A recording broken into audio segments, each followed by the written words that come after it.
Vídeos de inteligências artificiais. A inteligência artificial é uma ameaça à humanidade, como nos filmes de ficção científica?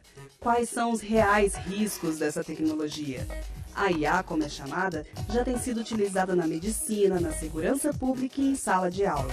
Mas podemos confiar nos resultados e decisões dela? Essas decisões são neutras e isentas de discriminação? Fundo em tons de cinza. Formas geométricas cinzas, amarelas, azuis e brancas se movimentam dinamicamente. Ao centro, em letras brancas e pretas. Qual a questão? Inteligência artificial. Superman, o filme Export, AG e outros, 1978. Quem pegou você? Comecei na dublagem nos anos 70, no Rio de Janeiro, né? Eu já tenho quase 50 anos, na verdade, de profissão. Em um estúdio. Eu preciso. Neo, Morfeu se sacrificou para que saíssemos com você. Acredito que Morfeu significa mais para mim do que para você. E que se você realmente quer salvá-lo, vai precisar da minha ajuda. A inteligência artificial para a dublagem, por exemplo, ela nos auxilia muito com assim, tradução de texto, acelera o nosso processo. Mas nós temos que ter o tradutor para fazer uma revisão, para justamente adaptar determinadas coisas que vão entrar literalmente, determinadas piadinhas ou até alguns palavrões, enfim.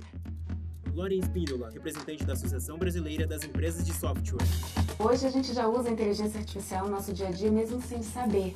Né? São exemplos bobos, como o Waze, quando a gente sai de casa, ou o Netflix, que nos aconselha quais filmes assistir, o próprio Spotify também, que porque você ouviu tal música, recomenda pra gente uma outra música. Sistemas de busca também, como Google, Bing, usam inteligência artificial há muito tempo. Uma menina usa um notebook. Inteligência artificial são modelos de computadores que são inteligentes, ou seja, eles aprendem com o erro e os acertos. E hoje a gente tem a IA generativa, que ela é capaz de gerar imagens, gerar textos, dependendo do comando que você dá. Teatro de ópera Spatial, Jason Whalen, IA. Aprendizado de máquina, eu diria que é uma área da inteligência artificial em que os modelos aprendem com base em dados. Daniel Cajueiro, professor de Economia, Universidade de Brasília. E a partir desses dados, esses modelos conseguem aprender. Se eu apresentar várias imagens, por exemplo, de gatos e mais imagens de cachorro, o modelo baseado em aprendizagem de máquinas, ele vai ser capaz de separar esses dois grupos de imagens. Ana Frazão, professora de Direito, Universidade de Brasília. Muitas vezes a gente precisa de um exército humano para coletar esses dados. Há muitos históricos, inclusive, de exploração dessa mão de obra. E esse é um ponto para nos mostrar que esses dados também não caem do céu. Um eletrocardiógrafo registra batimentos. Uma médica faz anotações. João Paulo Bernardes, médico e radiologista intervencionista. São monitorados em UTI. Os pacientes fazem exames laboratoriais. Os pacientes fazem exames de imagem. Todos esses exames eles geram dados. E nós, como humanos, nós temos uma limitação de interpretação desses dados. E a inteligência artificial, ela abre um campo de conexões e de capacidade de interpretação que, às vezes, a nossa inteligência ela não conseguiria fazer isso de maneira ágil. Em um escritório. Eu pergunto como foi uma audiência pública. Eu quero saber a fala específica de uma pessoa. Ele transcreve. Perguntei se ele poderia me resumir a última audiência pública da Comissão Temporária de IA no Senado Federal, mas ele alucinou aqui. Ela usa um Ele notebook. alucinou. Ó. Aí ele vai pondo o nome. Só que ele errou, porque a última não foi no dia 17 de outubro, foi dia 26. Em muitos casos, esses sistemas também adotam o que a gente chama de padrões alucinógenos que levam a resultados totalmente absurdos. Já quem defenda essa tese, esses sistemas de inteligência artificial seriam inexplicáveis e ininteligíveis em grande medida. Daí a ideia de que eles funcionam como uma espécie de caixas pretas. Pelo motivo que esses modelos são muito complexos, às vezes é difícil você saber exatamente qual o caminho Em uma sala de que aula. que o modelo fez para tomar aquela decisão. Entretanto, é válido mencionar que está sendo feita muito pesquisa na academia para ajudar, né, a tornar esses modelos explicáveis. Por um corredor, Daniel caminha. A inteligência artificial ela também pode errar, mas ela precisa estar caminhando junto com o olhar humano ainda. Hoje, a gente tem uma ferramenta que chama Rapid. Essa ferramenta nada mais é do que uma inteligência artificial que pega imagens de tomografia que foram realizadas num paciente que está com suspeita de AVC e ela trabalha essas imagens e retorna informações de extrema importância. Essas informações do Rapid, elas são muito rápidas. Para aquele paciente significa ele ter uma sequela ou não, ou até mesmo a vida dele. Sobreposto à imagem de uma mão digitando, há códigos de programação. Como uma ferramenta pode ser usada para o mal também. E aí a gente tem as deepfakes. Tem o caso célebre do Papa, com um casaco branco que saiu em todos os jornais, como se fosse verdade. E como que a gente identificar que aquilo é uma mentira? Um simples clique você já consegue ver, né? Mas é muito imediatista, então você recebe uma notícia, você já passa logo. A questão da manipulação hoje de cidadãos é talvez uma das mais importantes da atualidade. Deepfake é uma técnica de IA que cria fotos, vídeos ou áudios em que pessoas aparecem fazendo ou falando algo que nunca fizeram ou disseram. Mais de 70% dos brasileiros não sabem diferenciar vídeos editados com deepfake de vídeos verdadeiros. Fonte Kaspersky e Corpa. Volkswagen 70 anos, gerações 2023. Cada vez mais é possível manipular usuários e titulares de dados. Por exemplo, na reconstituição digital da imagem de pessoas já falecidas, fazendo coisas que elas não fizeram em vida. E claro que o problema também se aplica aos vivos. É noite. Por uma calçada, pessoas caminham. Do ponto de vista social é muito complicado, mas também do ponto de vista das pessoas cujas identidades podem ser roubadas, por assim dizer, por sistemas de inteligência artificial, também pode ser muito complicado. E diretamente inspirado nos conceitos e diretrizes. A Câmara aprovou o projeto que torna crime utilizar inteligência artificial para produzir imagens falsas de nudez ou sexo. Fonte PL 1930 de 2018. Ela é construída artificialmente. Se essas técnicas de manipulação já são extremamente intensas com adultos, quando estamos falando de crianças e adolescentes, cujas personalidades estão em formação, os efeitos disso podem ser, a rigor, até mesmo irreversíveis. Cabisbaixa, uma menina usa o celular. Tem essa questão, assim, né, que já está acontecendo, né? Fátima Mourão, diretora de assim, dublagem. da clonagem, né, das vozes.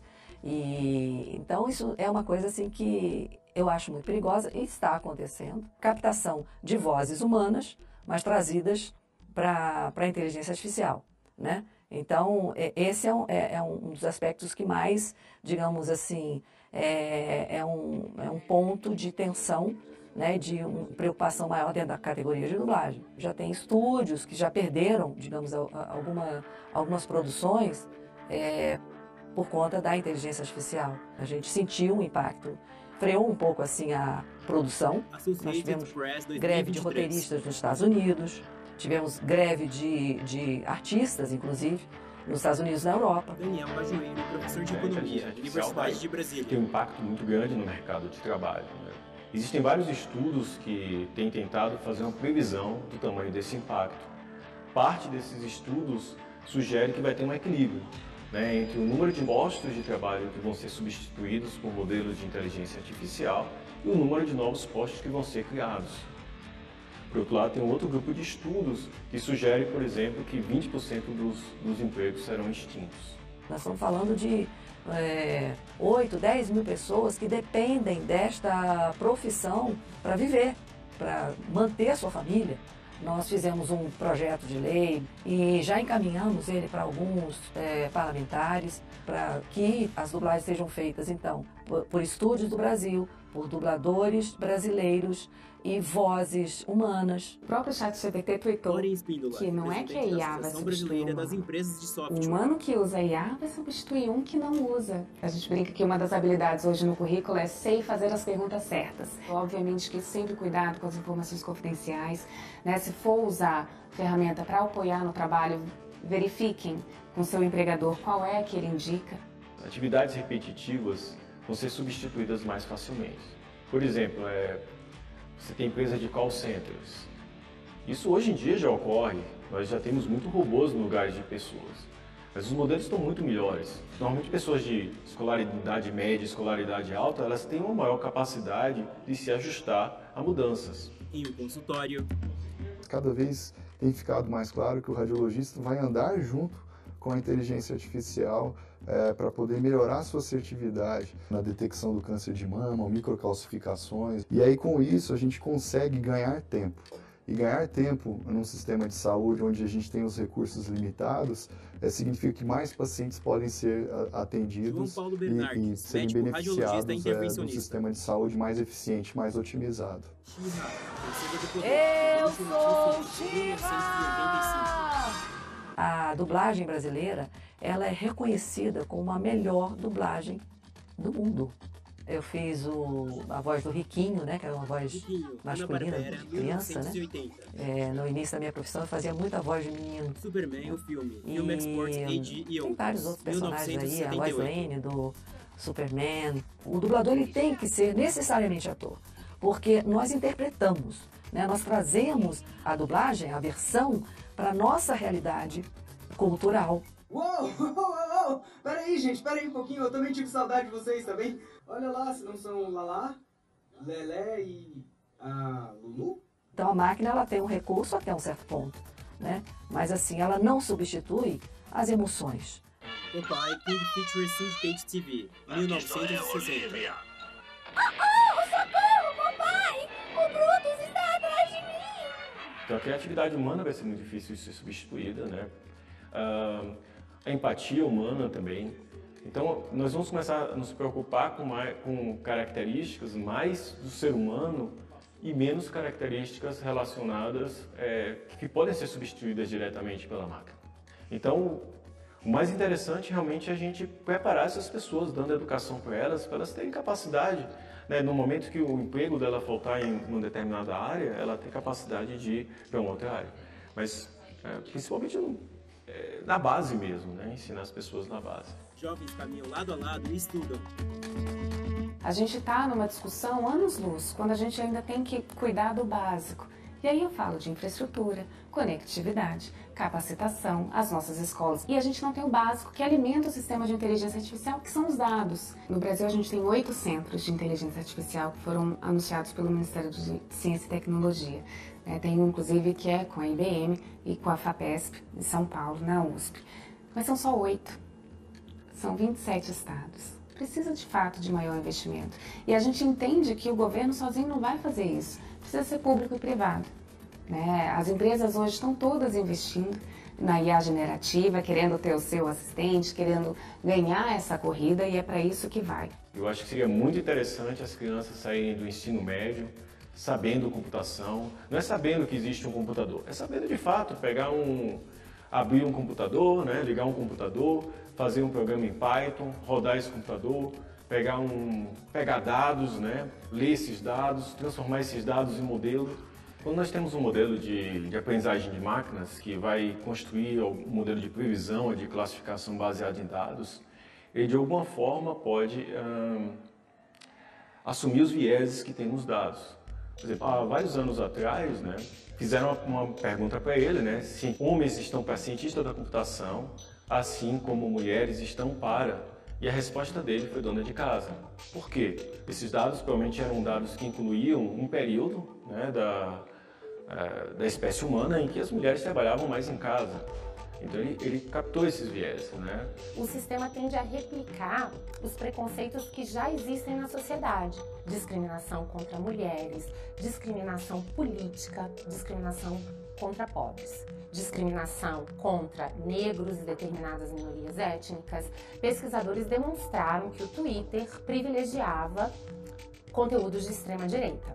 O próprio Twitter demorou um certo tempo, reconheceu que havia esse viés. O viés e a discriminação acontecem sim, os dados são fundamentais nesse processo, porque se eu tenho apenas uma mulher branca, de cabelo preto, né, mãe de 3 filhos, que cresceu em Brasília, criando um sistema, eu vou colocar todo o meu viés ali. Quanto mais diverso for a equipe que estiver trabalhando com o sistema de inteligência artificial, menor a chance de eu ter viés. Em muitos casos, esses sistemas estão sendo utilizados para fazer avaliações subjetivas e valorativas a respeito das pessoas.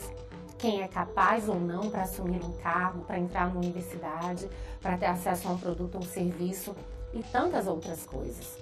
As possibilidades de erros e problemas aí são inúmeras. Daí a importância da supervisão humana e desse controle também de resultados.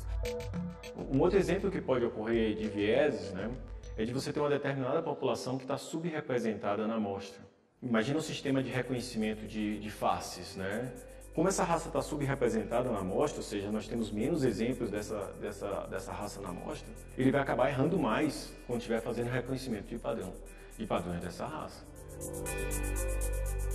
Em 2019, 90% das prisões por reconhecimento facial no Brasil foram de pessoas negras. Fonte: Rede de Observatórios de Segurança. Judeane Taislane Santos, auxiliar administrativo. Aconteceu lá na Orla, na Orla de Aracaju, que é uma festa, festa carnavalesca. Estava na companhia de duas amigas e a primeira abordagem já chegaram me indagando, né, fazendo as perguntas. Questionei a um deles quem seria eles e o porquê que eles estavam me questionando, querendo saber, né, dos meus dados. Aí foi que um deles se identificou, né, disse que ele era policial civil, que estava paisana e que aquilo ali era um protocolo de segurança, que eu tinha sido reconhecida, né, pelo reconhecimento facial. Através desse sistema, eles identificaram eu como sendo uma suspeita, uma possível suspeita, uma foragida da justiça. Na hora eu fiquei nervosa, chorei. E aí um dos policiais vieram, mostraram a foto de uma moça a mim e perguntaram: é você? No mesmo momento que eu olhei, eu disse: não, não sou eu. Ele olhou para a foto e disse: realmente não é ela. Todos os estados brasileiros estão usando reconhecimento facial na segurança pública. Fonte: Centro de Estudos de Segurança e Cidadania. Eu voltei para a festa. Aí logo mais tarde que ocorreu a segunda abordagem, que foi totalmente diferente, né? Que foram pelos policiais militares. Chegaram, eu acho que foram uns 3 policiais, né? Já me cercando, eles pegaram meu celular, jogaram meu copo no chão e já vieram me abordando de forma grosseira, colocando minhas mãos para trás e dizendo: você sabe o que você fez. E eu: moço, mas eu não fiz nada. Nesse momento eu urinei nas calças, de medo, que eu não sabia o porquê que aquilo estava acontecendo comigo. E nesse momento me conduziram para dentro da caçamba da polícia, aquele camburão. E eu no meio da multidão, sendo levada como se eu fosse uma bandida. Tramita na Câmara projeto de lei que exige revisão do reconhecimento facial por um agente especializado. Fonte: PL 3069 de 2022. Outro projeto prevê que o reconhecimento facial em casos de crimes precisará da autorização de um juiz. Fonte: PL 2338 de 2023. Teve uma reunião, né? O secretário de Segurança Pública, ele informou para mim, que disse que pode sim estar acontecendo novamente. Pelo que eu soube, disse que a ferramenta ela não tem como estar colocando um alerta, avisando que, no caso, eu não me tratava daquela pessoa que eles estavam procurando. Porque essa ferramenta está aí, porque foram eles que permitiram. Santos, auxiliar, né, administrativo. está sendo utilizado, estão com nossos dados, porque eles permitiram. Cerca de 1.700 escolas públicas do Paraná medem a frequência dos alunos com reconhecimento facial. As câmeras estão instaladas dentro das salas de aula. Fonte: Relatório 2023, Reconhecimento Facial, do FPR e do FUPR. Há sistemas hoje de inteligência artificial que, com base em reconhecimento facial, Frazão, professora portanto, de Direito a da imagem do Universidade de rosto de uma Brasília. pessoa, são capazes de inferir com um grau muito grande de acurácia e precisão dados como a orientação sexual da pessoa, a propensão da pessoa a determinadas doenças como depressão. Imagine então se esses dados são utilizados para finalidades estranhas. Como é que nós podemos, por exemplo, depois que o modelo foi construído, avaliar se esse modelo oferece risco a algum grupo da nossa população? Isso talvez seja a área mais quente de inteligência artificial hoje em dia. A gente buscar soluções de inteligência artificial para os problemas que a própria inteligência artificial está trazendo. Essas tecnologias, para entrar na prática mesmo, né, da assistencial, elas precisam estar regulamentadas, né, no caso do Brasil, a Anvisa, João Paulo e óbvio, Bernardes, médico uma radiologista participação muito intervencionista. próxima também dos conselhos de medicina, avaliando as questões éticas e as implicações que essas tecnologias podem ter, principalmente na responsabilização de alguns problemas que podem vir. No Brasil, a gente tem, então, 2 cenários, né? Tem na Câmara dos Deputados, a gente teve aprovado o PL 2120, que fala sobre inteligência artificial, com um olhar principiológico. E se eu quero regular a tecnologia, tem que ser baseado em princípios. Ou eu fico muito prescritivo, ou eu inibo a inovação. O debate foi para o Senado Federal e lá foi apresentado um relatório pela Comissão de Justiça que virou um projeto de lei 2338, apresentado pelo presidente Pacheco, que vai na direção oposta do que foi aprovado na Câmara. Quer dizer, ele é baseado em deveres, ele é prescritivo, ele traz a responsabilidade de uma forma muito pesada. Nós queremos uma inteligência artificial que seja transparente, que nós possamos entender o que está por detrás da inteligência artificial. Nós queremos uma inteligência artificial que seja segura, no seguinte sentido de nós sermos capazes de recuperar os dados das pessoas que foram usados, por exemplo. Ana Frazão, professora de Direito da atual Universidade de projeto de Brasília. lei que a gente chama o Marco da Inteligência Artificial, que foi proposto pelo senador Rodrigo Pacheco a partir do trabalho da Comissão de Juristas, ele não só prevê uma autoridade competente nacional para lidar com a utilização de inteligência artificial, como ele entende que essa autoridade ela é muito importante. Então, ela estará a todo momento dizendo, olha, esses riscos são inaceitáveis, esses riscos são altos e esses são riscos baixos. O simples fato de estarmos falando aqui em possibilidade de manipulação de eleições, possibilidade de manipulação de pessoas, não estamos falando de coisas banais ou questões absolutamente fúteis ou que não merecem a nossa preocupação. Hoje um menino, se ele tem um computador, ele consegue criar coisas maravilhosas com a inteligência artificial. A gente precisa ver isso como uma oportunidade, né? E também, para mim, o maior investimento é na educação. A gente precisa preparar os nossos jovens para o mundo que está por vir. É uma revolução que vai transformar absolutamente tudo da forma como a gente conhece, né? Os empregos, a forma como a gente vive, como interage. A gente precisa estar preparado para isso e não lutar contra, porque já chegou, já é uma realidade. Créditos na tela.